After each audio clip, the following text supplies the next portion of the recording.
Manatili po tayong nakatayo para sa pambansang awit ng Pilipinas.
Magsiupo po tayong lahat.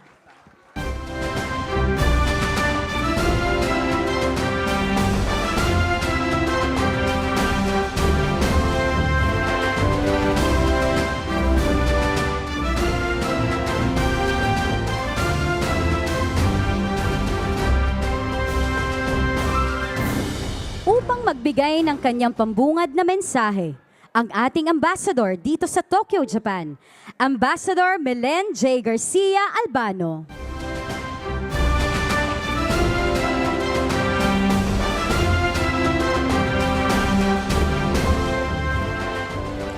Mahal na Pangulo at unang ginang, mga kagalang-galang na miyembro ng kabinete, mga kapwa lingkod bayan at kasamahan sa pamahalaan, mga minamahal kong kaibigan at kababayan, mga Ginoo at ginang, magandang gabi po sa inyong lahat.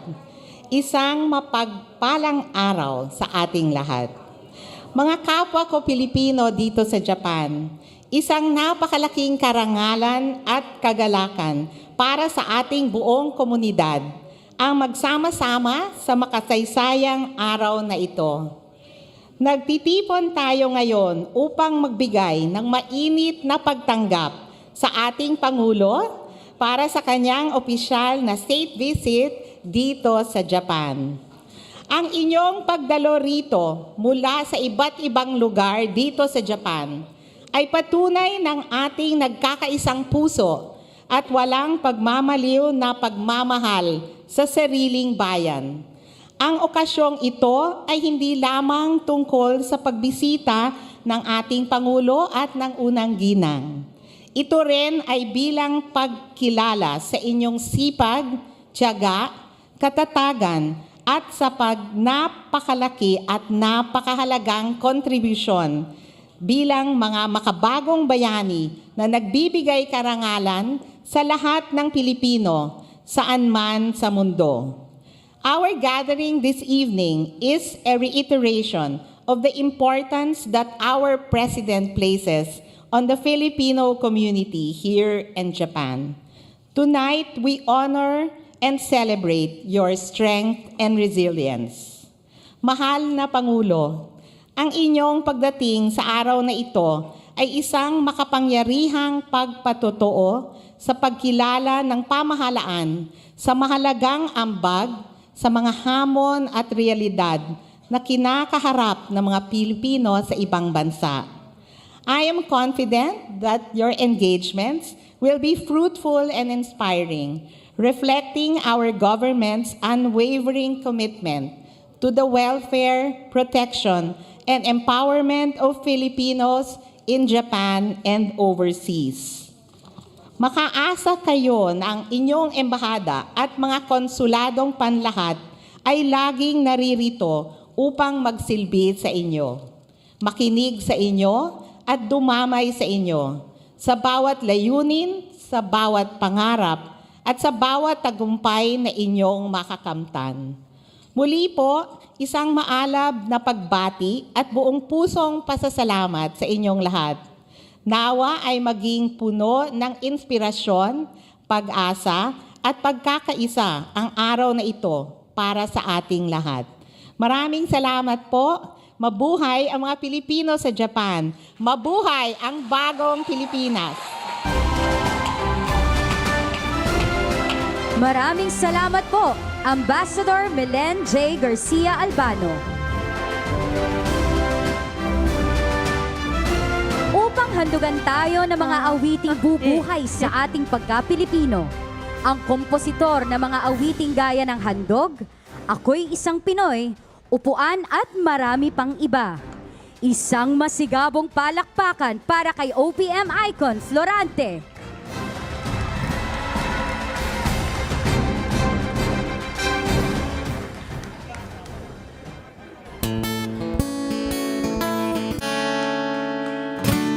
Minasan Genki! Magandang gabi po at natutuwa ako dito sa pagkakapunta ko pong muli dito sa Japan. Narito po ako for the longest time, a long time ago, nung ako po ay hindi pa sikat at isang folk singer pa lang. Ano? Kaya medyo natuto po ako ng konti ng Hapon. At natutuwa ako dahil kasama ko kayo pero na-miss ko yung mga ilang appointment ko sa Manila. Ano?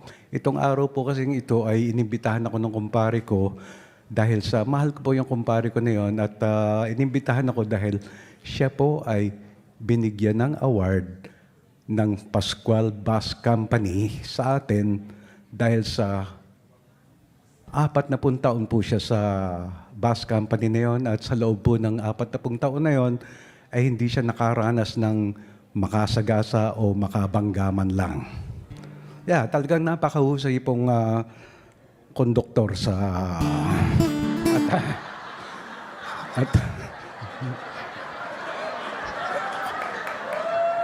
so anyway, alam nyo, kinabahan ho akong itong pag-awit ko ngayong gabi dahil sa narinig nyo naman yung mga nagsiawit kanina na talagang napakagagaling kumanta. Ano? At buti nga po ngayon ay lumalabas na yung mga Pilipino na talagang may boses at hindi na nahihiyang kumanta. Hindi kamukha nung araw pag pinakanta mo yung isang Pinoy, sasabihin yung boses nila pang ano lang, pang banyo lang. Oo. Bali ba, naimbitahan nga ako ng isang kumpare ko nung isang araw, mananghalian at yun nga, kumakain kami, nasa kaliwa ko si kumare, nasa kanan ko si kumpare. Tapos kasama namin yung anak niyang 4 na taong gulang na nanananghalian. Habang nanananghalian po kami, yung kanila pong kasambahay, si Inday, habang nagse-serve, kumakanta-kanta. Ano? May itsura naman siya, no? Kaya sabi ni kumare, Day, samantalahin mo, bisita natin si Florante, oh. Patulong ka mag-recording. Sabi ni Inday, ay, naku, senyora, sa banyo lang ho talaga ako kumakante. So sumagot naman yung anak, sabi ng anak, totoo ho yan, mami, pagka nga wala kayo, duet pa sila ni daddy eh. At anyway, magandang gabi po at mabuhay po kayong lahat.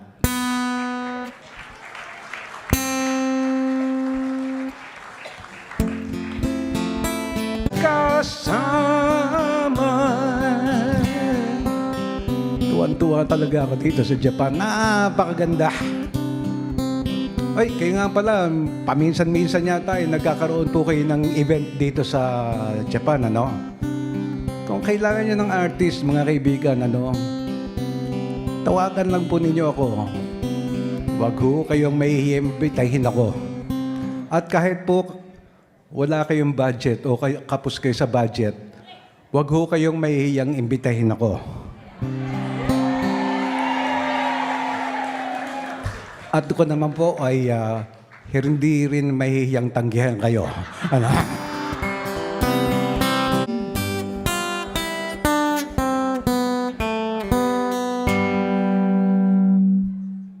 Dito po sa Tokyo ay nagkasama.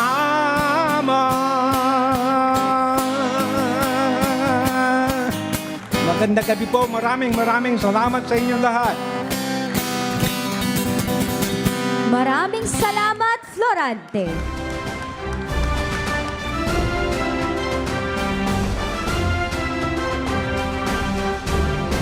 Mga kababayan, higit naming pinaghandaan ang Tokyo, Japan. Kaya naman kasama natin ngayong gabi ang kampyon ng Season 26 ng The Voice USA. Walang iba kundi si Sofronio Vasquez. Good evening po sa inyo lahat. Mr. President, Madam FL, sa lahat po ng cabinet members and sa ambassadors, maraming salamat. Good evening, Tokyo! Yun, no? Kumusta po kayo lahat dito? Hello po sa inyo lahat. Good evening po. Kumusta? Ay! Ayun, no? Kumusta kayong lahat, Tokyo? Ayun, no? Gusto ko lang po kayong i-remind, hindi po ako tumatakbo ng eleksyon. Lahat kayo, kinambayan ako, ah. Pero isang promise, gusto niyo pa ba ng isang kanta? Pagpaalam muna natin kay Mr. President, pwede po bang isa? Kasama siya. Naku, mahal TF niyan. Sabayan po niyo po kaming lahat. Tumayo po kayong lahat. Come on. Gina Dancing Queen. Maraming salamat po.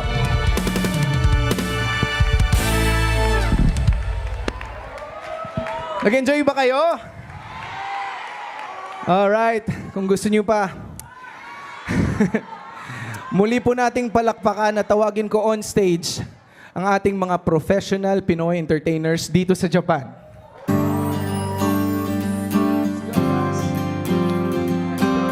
Magandang gabi po sa ating lahat!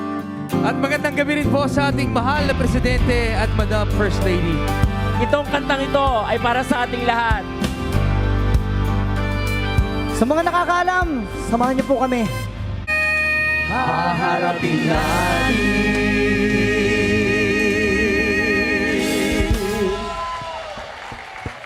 Maraming salamat, Rufo Arellano, Jeremiah Toribio, Shamay Mariano, Gray Ferrer, at Mr. Sofronio Vasquez.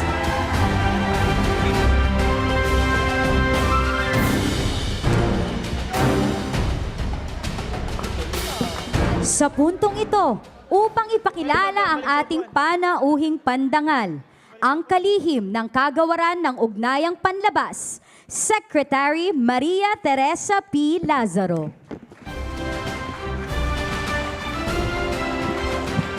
Mga kababayan, ikinararangal kong ipakilala sa inyo ang Pangulo ng Republika ng Pilipinas, Ferdinand R. Marcos Jr.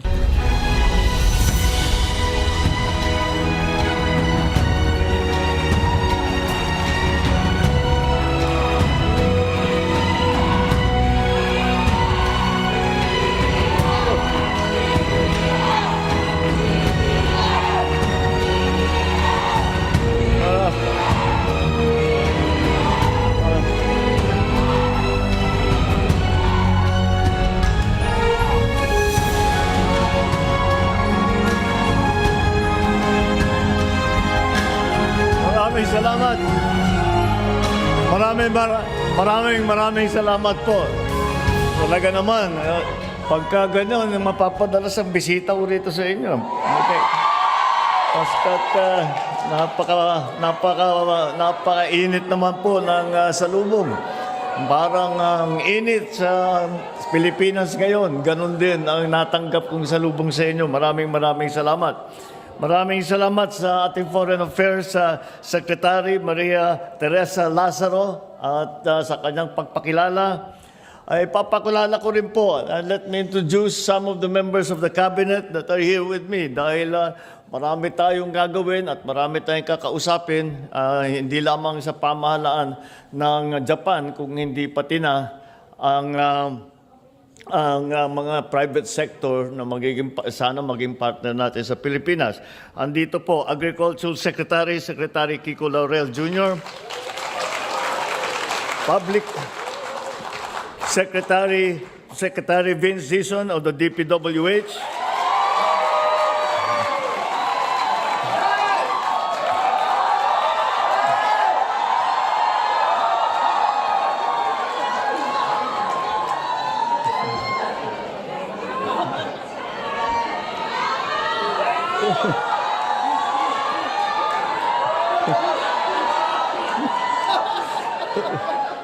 Ano yung kumanta ka kanina?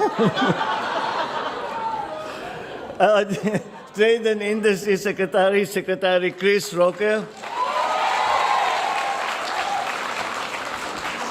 Ang ating bagong kalihim ng Department of Tourism, palagay ko marami sa inyo ay may kilala sa kanya.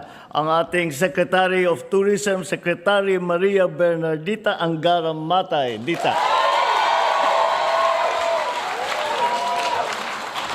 Ang susunod kong ipapakilala, ito na po ang pinaka-overwork na Cabinet Secretary sa nakaraang ilang buwan. Hindi na po natutulog at walang ginawa kung hindi ayusin ang sitwasyon sa Pilipinas tungkol sa enerhiya. Ating Energy Secretary, Secretary Sharon Garin.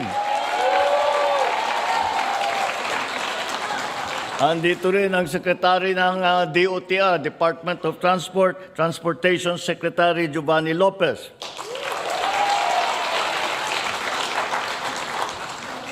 Ang kalihim naman ng Department of Migrant Workers. Ito ang department na ginawa para sa lahat ng mga Pilipino na namumuhay, nagtatrabaho sa ibang bansa. Ang Department of Migrant Workers, Secretary Hans Kakdak.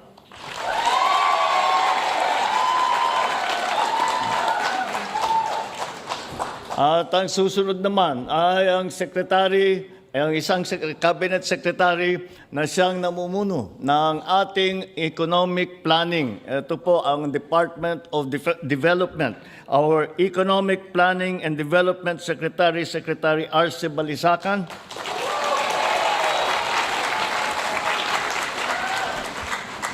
Ang PISO, Communication Secretary, Secretary Dave Gomez. Our National Security Advisor, where is our Ed Oban Jr. Babatiin ko rin siyempre ang ating butihing ambassador na matagal ko na pong kaibigan. Ambassador. Sinama na rin niya yung kanyang better half. Nandito rin si Isabela Governor Rod Albano. Nakijangkit.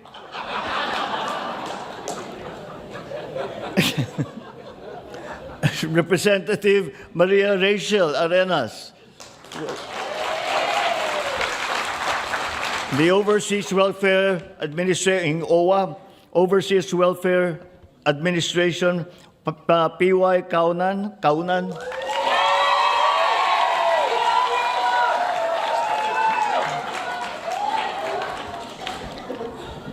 Siguro talagang ginagawa nila yung trabaho nilang mabuti at malakas ang palakpak nila. Mabuti yan. It's good to hear. Siyempre, hindi pwedeng makumpleto ang aking mga babatiin. Babatiin po natin ang ating First Lady. First Lady, Lisa.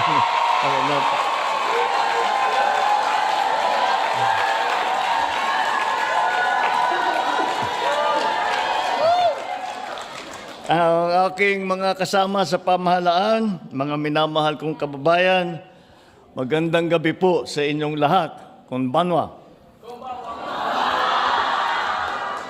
Muli po, ako ay naririto ang inyong habang lingkod sa bawat pagkakataong ibinibigay sa akin na makaharap ang ating mga kababayan sa ibayong dagat. Iisa ang aking nararamdaman. Malalim na pasasalamat at pusong paghanga sa inyo. Paghanga hindi lamang dahil sa inyong sipag at tiyaga, kundi dahil sa tahimik na katatagan na inyong ipinapakita sa araw-araw. Sa mga maagang bumabiyahe sakay ng mga tren upang pumasok sa trabaho, sa pabrika, sa opisina, paaralan, hotel, ospital, restaurant, construction site at mga ibang lugar pa. Sa mga pamilyang Pilipino at Hapon na araw-araw ay nagsisilbing tulay ng pagkakaibigan ng ating dalawang bansa.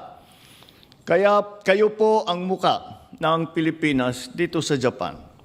Ang ating pong muling pagpunta rito ay bilang pagtugon sa paanyaya ng pamahalaan ng Japan para sa isang state visit.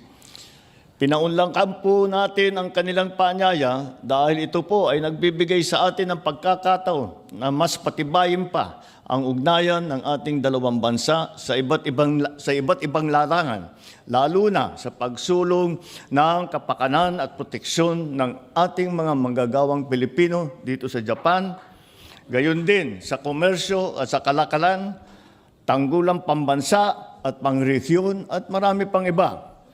Napapanahon din ang ating pagbisita dito dahil ngayong taon ay ipinagdiriwang natin ang ika-70 anibersaryo ng normalisasyon ng diplomatikong ugnayan ng Pilipinas at Japan. Angkop sa makasaysayang kaganapang ito ang temang Weaving the Future Together, Peace, Prosperity, Possibilities, sapagkat ito ay sumasailalim at sumasalamin sa ating mga hangarin at nagkakaisang layunin para sa kinabukasan ng ating dalawang bansa. Nitong mga nakaraang buwan, nabatid natin ang agaran at matindi na epekto sa Pilipinas ng krisis sa ibang panig ng daigdig. Ilang linggo lamang mula nang sumiklab ang gulo sa gitnang silangan, naramdaman natin ang pagsipa ng presyo ng mga bilihin, dulot ng pagtaas ng presyo ng langis. Kaagad naman tumugon ang inyong pamahalaan at pinairal ang State of National Energy Emergency. Ipinatupad natin ang Unified Package for Livelihood, Industry, Food and Transport o tawag ay UPLIFT program, kung saan nagsanib-puwersa ang buong pamahalaan. Mapigilan ang pag-hoarding ng langis para ma-optimize ang ating mga fuel at kaagad na pagkakaabot ng tulong para sa mga nawalan ng hanapbuhay sa lahat ng industriya, sa transportasyon, sa kasiguruhan ng pagkain. Pinatunayan din ng krisis na hindi maibubukod ang Pilipinas sa epekto ng pagkakaantala ng supply ng langis. At walang bansang kayang lutasin ang krisis ng enerhiya ngayon na nag-iisa. Bagamat pareho nating pinagdadaanan ng hamon na dala ng kakulangan ng supply ng enerhiya, hindi napatid ang pagtutulungan ng ating dalawang bansa upang maibsan ang hirap na naramdaman ng taong bayan. Marami po tayong nakatakdang mga gagawin sa mga susunod na araw dito sa Japan. Ngunit, sa kabila ng dami at bigat ng mga gawain ito, tiniyak ko pong makipagkita sa inyo, ang aking mga minamahal na kababayan.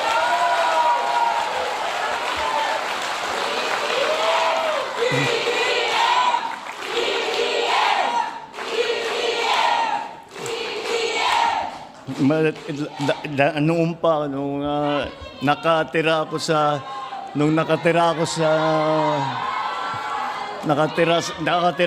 abroad. Siyempre, paminsan-minsan magpupulong ganito, mga Pilipino, yung Philippine community. At talagang lagi ko nagsasama lagi ako ng kaibigan na tiga doon. Sinasabi ko, ngayon ka lang makakita ng party na ganito. Ito mga Pilipino, walang tigil ito. Hindi ka makaupo na hindi ka kumakain. Hindi ka pwedeng nakatayo na hindi ka kumakanta o sumasayaw.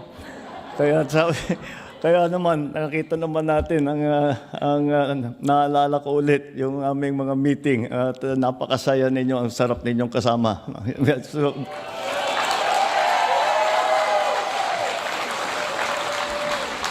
bago pa man kami makikipagpulong sa mga pinuno ng Japan, minarapat naming unahin ang pagkikipagkita sa inyo. Sapagkat kayo ang dahilan kung bakit mahalaga ang relasyon ng Pilipinas at Japan. Kayo ang nagbibigay buhay sa ugnayang ito sa gitna nga ng Pilipinas at ng Japan. Napakahalaga para sa amin na ipabatid sa inyo na ang inyong pamahalaan ay walang tigil at walang sawang nagsisikap upang mapangalagaan ang inyong mga karapatan, kapakanan at kaligtasan habang kayo ay naghahanap buhay sa ibayong dagat.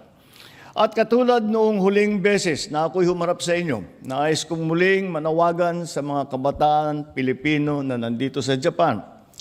To you, our dear young Filipino citizens living here in Japan, in the midst of the challenges and uncertainties in the world today, I encourage you to take advantage of all the opportunities available to you in this country, and in return, contribute positively to the society that you have taken as your own. It is my fervent hope that you succeed in all your endeavors in your chosen careers, whether it be business, the arts, professional arena, the service sector, or in sports.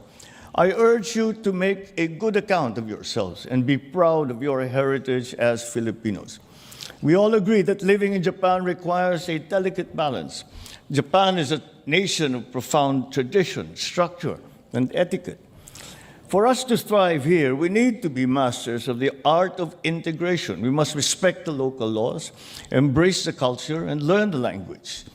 However, integration does not mean assimilation. It does not mean forgetting your roots and abandoning who you truly are. Our greatest asset is our unique identity. Let your Filipino heritage emanate from you in your daily interactions while still being mindful of social norms, and watch it enrich your social environment and spheres of influence. You are the torch bearers of the next 70 years of our relations with Japan. Through you, the legacy of the brotherhood and friendship that we have forged will carry on.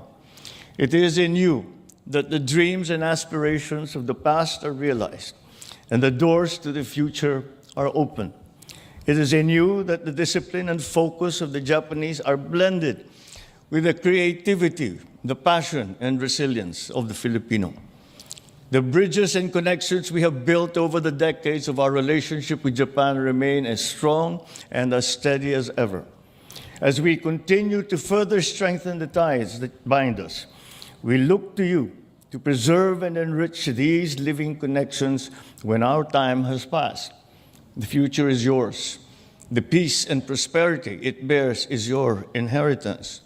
At sa inyo naman, sa mga magulang at mga nakakatanda sa komunidad, walang hanggang pasasalamat at pagpupugay ang inaalay sa inyo ng inyong pamahalaan. Kinikilala namin ang inyong pagsisikap na patuloy na nagbibigay ng pag-asa sa ating mga kababayan sa Pilipinas at saan man sa mundo. We recognize that it was you who paved the way when Japan was much harder to navigate, for the younger generations now can follow. We are a community of 350,000 Filipinos working and living in Japan, the fourth largest expatriate community in the country. Inaasahan ko na tulad ng mga panahong nagdaan, ang mga Pilipino sa Japan ay mananatiling matagumpay sa kani-kanilang mga napiling larangan. Nagtitiwala ako sa kakayahan ng bawat isa na maging haligi ng inyong mga pamayanan. Inaasahan ko rin na patuloy na magbibigay ng karangalan sa bansa ang ating mga OFW dito sa Japan sa pamamagitan ng pagiging mabuting mamamayan at pagiging masunurin sa mga batas at alituntunin ng bansang ito na itinuturing na ninyong pangalawang tahanan. I am certain that the true value of Filipinos in Japan does not go unnoticed. For decades, our community has thrived and has integrated deeply into the threads of Japanese society. Our character and our culture of caring, pakikipagkapwa-tao, and malasakit are among the hallmarks of what make Filipinos a reassuring and valued presence in communities navigating the challenges of modern life, including isolation and a growing need for human connection. Manatili po tayong tunay na kaibigan ng mga Hapon sa ating mga komunidad at pamayanan nang sa gayon ay maipakita at maipabatid natin sa kanila ang pagiging tunay na Pilipino. Bilang isang bansa at pamayanan, ipaabot at iparamdam natin sa kanila na tayo ay kanilang kabalikat sa pagharap sa mga suliranin at hamon ng ating mga dinadanas. Naniniwala po ako na kung maayos at naaayon sa batas ang ating pamumuhay, patuloy na yayabong at ang pamayanan ng Pilipino dito sa Pilipinas. As our community grows across Japan, from Hokkaido all the way to Okinawa, our strength lies in our firm adherence to our faith and our national identity. Maraming salamat sa inyong lahat. Magandang gabi po sa inyo. Muli, ang Pangulo ng Republika ng Pilipinas, Ferdinand R. Marcos Jr. Manatiling nakatayo at sabay-sabay nating awitin bilang isang nagkakaisang bayan, ang Ako ay Pilipino.